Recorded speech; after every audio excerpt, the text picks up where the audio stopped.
Good morning. This is this is retired Pastor Karl Schmidt from Calvary Lutheran Church, little Lutheran church in Amherst, New York.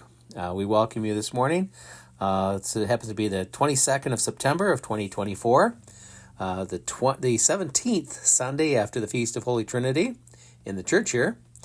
Well, we welcome you to the service this morning. It looks like COVID is making a bit of a resurgence. It's back in our family again, and I hear locally it's in all the schools and running amok a lot of places. So if you haven't yet gotten your vaccine, I did, my wife did, and some of our other family members got COVID, and we didn't get it. So although we were exposed with them. So probably a good idea. Just guessing here.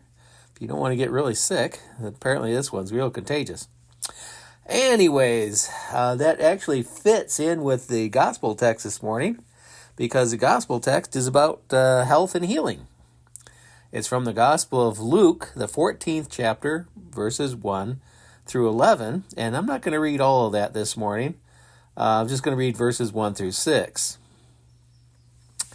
And it came to pass, as he went into the house of one of the chief Pharisees to eat bread on the Sabbath day, that they were watching him. And behold, there was a certain man before him which had a disease, called dropsy. Not really quite sure what that is. And Jesus answering spoke unto the lawyers and Pharisees, saying, Is it lawful to heal on the Sabbath day? And they held their peace. And he took him, and healed him, and let him go. And answering them, saying, Which of you shall have a donkey or an ox fall into a pit, and will not right away pull him out, even on the Sabbath day? And they could not answer him again to these things. That's verses 1 through 6 of Luke chapter 14. That's as far as we're going to go in the text today. Now, Jesus knew exactly what was about to transpire that morning on that Sabbath day. And he's got quite a sense of humor in a lot of things he does. And I mean a lot. People look at the life of Jesus and the miracles, and they think, oh, how pious and another nonsense. When in fact, like Peter in the boat, Peter's just hooping and hollering, what a great day fishing, and filling boats, and calls to his partners, John and other family members, is, here, bring your boats out too. And Jesus sat there just smiling till it hit Peter. Oh, crud. This isn't about fishing. Oh, dogs. Okay. And then he quick threw himself down at Jesus' feet and told him, look, either you or I got to get out of this boat, but I do know one thing. It's not safe for a sinful husband like me to be standing before you, Lord. See, that's Jesus' kind of sense of humor. And he does it all the time. It does it all the time. And here again, in graphic fashion, although, in the King James, you can't really see it much. It just verse 4, and they held their peace, and he took him and healed him and let him go. It doesn't really give you the sense of what Jesus did, because in the Greek it gives us a much better sense, because there's two verbs here, actually three, but we're looking at two of them particularly. Epilambano is the first. It's a root for the verb in the text, which is he laid hands on him and took him, grabbed him. So graphically, this guy was probably lifted right off the ground if dropsy or whatever that is a disease that affects the limbs. I'm guessing it is. So he just grabbed him, picked him right up in the air, and you could not ignore what he was about to do. You see, some people might say, well, that man just happened to be nearby Jesus and something suddenly went right and he got better. No, that poor guy, whatever was going wrong, was still going quite wrong, and suddenly Jesus just reached out, grabbed him, and picked him right up. Because the epilambano means to grab, to seize, to tackle, actually. I mean, it's not a gentle word. It's a word that contains in it. It's kind of like in football, the quarterback gets tackled. There's just no gentle way to say that, is there? I mean, Buffalo here we had Jim Kelly, and if you remember him as quarterback, and he took a whole bunch of hits, and sometimes the players would get back in the huddle and they'd look at him and go, Jim, what day is it? And he'd be like, I don't know. They were like, oh, okay, Jim, we're gonna go sit down now, because he was dazed and confused, and that you cannot just describe how he got tackled by people as a gentle exercise. That's the sense of this word here. Jesus grabbed this guy. Why? Well, because these idiots, these Pharisees. Now, Pharisees were not church professionals. Pharisees were laymen, and they were the wealthy, well-to-do, and they weren't bad people. They were good people. They helped the poor. They helped the children who were orphans, and women who had lost their husbands and whose husbands had no brothers to marry them, and so they found themselves quite adrift, and so the Pharisees would help them, and so all sorts of social situations the Pharisees were generous in helping, but their hearts weren't in the right place, you see. Because they imagined that what they were doing kind of forced God to ingratiate himself to them.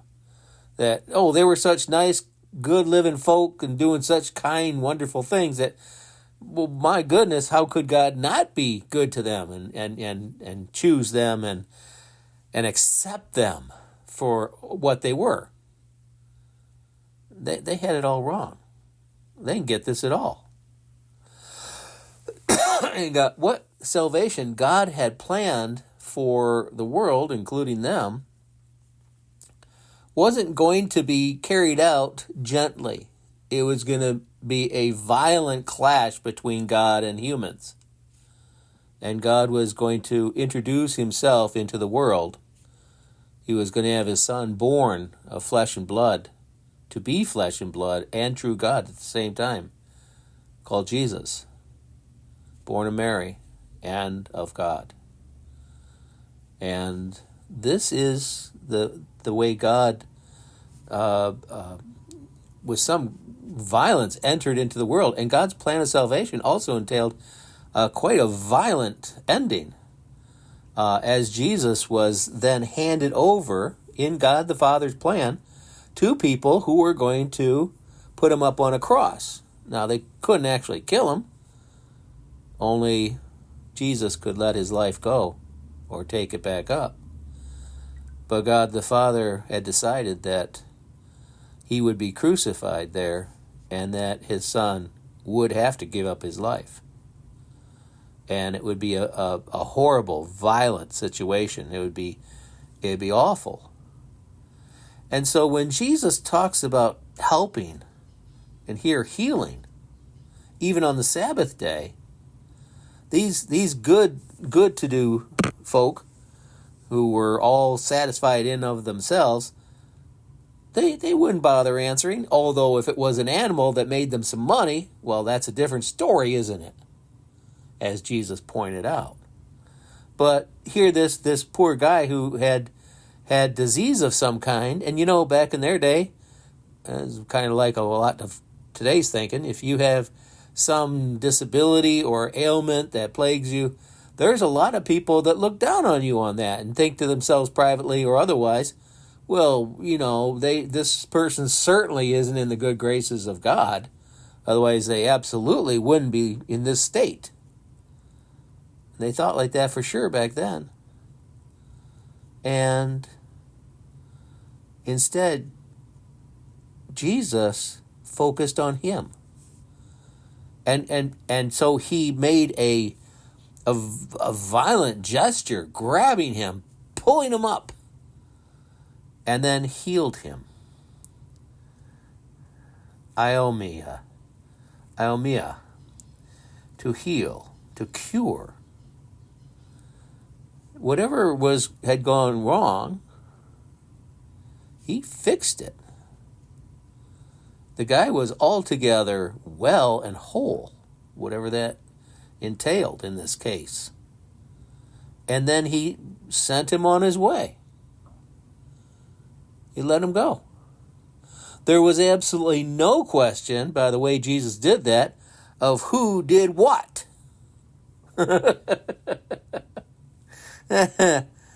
No question at all. The poor man who was suffering contributed nothing, and on the other hand, Jesus did all. And that is pretty much the method of God's salvation of the world, his saving of humankind.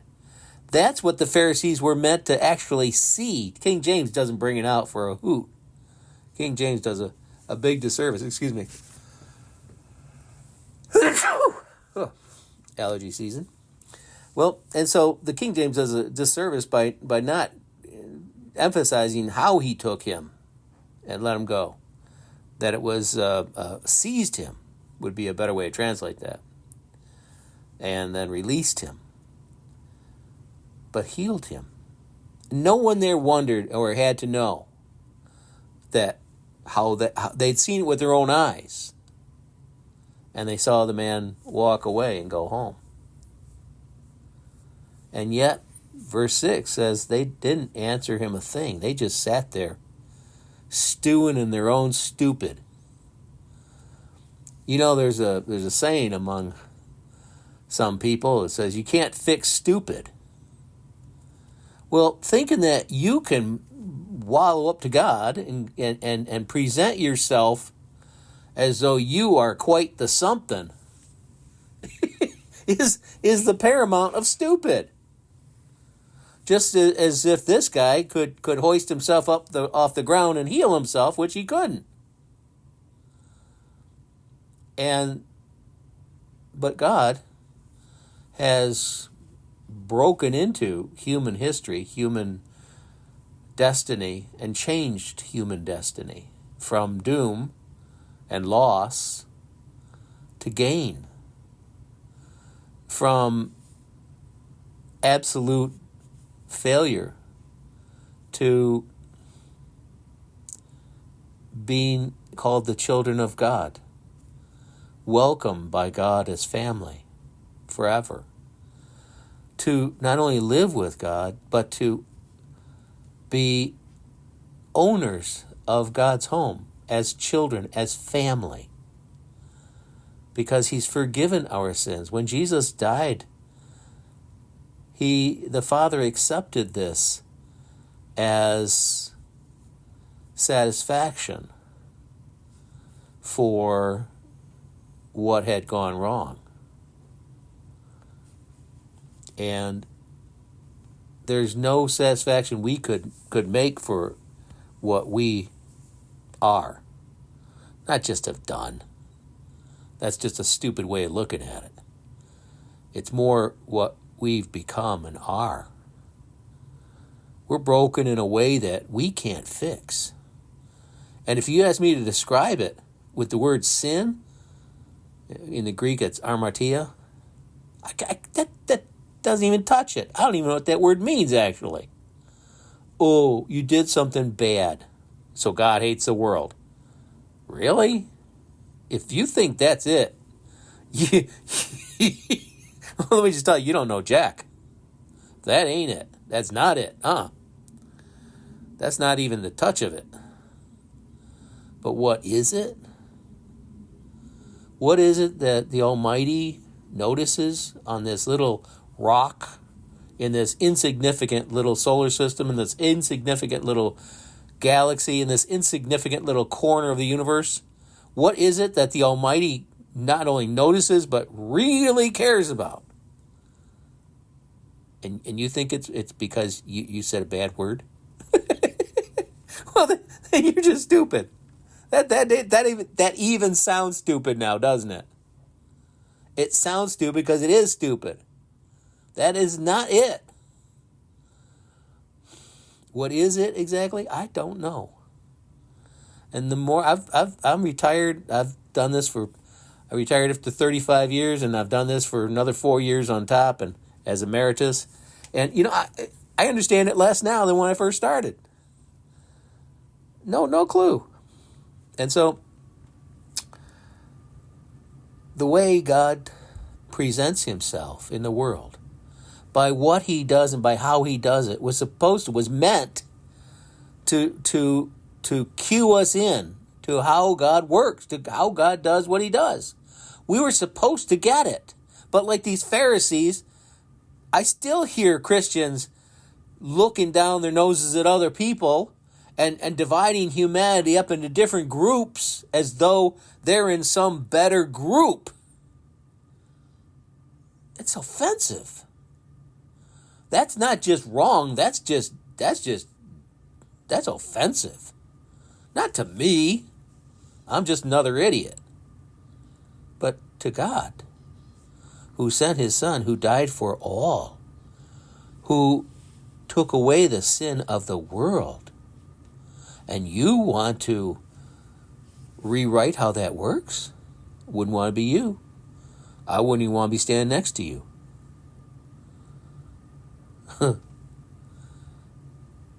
The gospel, or the good news, is just that God took care of things for everybody. That's the good news. Whatever is wrong has been fixed. And we didn't have thing one to do with it. We didn't contribute to it. We didn't deserve it. We didn't earn it. God just violently broke into our world and did it. All because he wanted to. Just like he picked this one poor man who needed some help and grabbed him and took care of it, helped him, and sent him on his way. That's what God has done for all of us, frankly. Well, this has been retired Pastor Karl Schmidt, Calvary Lutheran Church, Little Lutheran Church in Amherst, New York. We welcome you on to our listening to our sermon this morning, September 22nd, 2024. Trinity 17, the 17th Sunday after Holy Trinity. Take care, be well.